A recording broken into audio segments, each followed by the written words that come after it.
Okay, now staying on the same topic of being loved, okay? Being loved is a thing, okay? Some of you guys have experienced human love, human affection, marriage, you loving somebody and trying to be loved by them, and you've received God's love. But being loved, okay, God loved Israel, okay? God loved Israel, like, he can, and part of that means you have a lot of gravity around you. Like, there's a lot of attention on you, okay? So your actions matter. It affects God. Like, he loves you.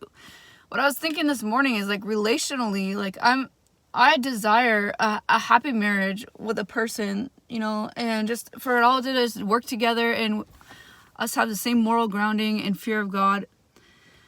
But he's agnostic, right? So you just have to let it be what it is. People go on their own journeys. But what I was thinking about is, like, relationally with God, because I'm trying to figure out, in relationships, you show up with needs. You show up with wants and desires and needs. You know, ideally, I can function as an independent woman and meet needs with God. You know, I think between two people, you're making a commitment and a covenant between each other for a oneness in marriage.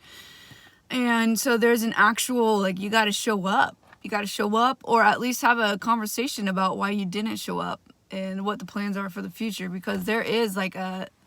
Anyway, so with God, I'm like, you know what? God actually has needs. He has needs and desires and wants for you as a Christian, okay? And being loved means receiving discipline. That's what King David says. Do not despise God's discipline, for he only disciplines those he loves. Just like a father would discipline his own son.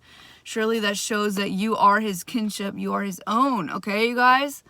So when you got to renew your mind on what being loved means, because it's a lot of responsibility, and it is what it is. You check the fine print, like, I'm loved. And I think what we get all twisted about is we always want this, like, comforting, daydreamy, kind of fluffy feeling.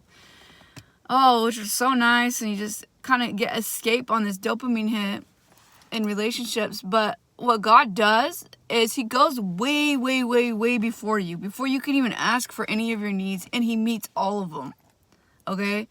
And then it's not until he dies, rises again, mission accomplished, that you're like, oh my gosh, man, and I was the one screwing up everything, okay? And it's not until like 3 months later that you're like, thank the Lord, and he already finished it all, okay? So love is more of like a revelation and a knowing, in my opinion. It's not opinion, it's just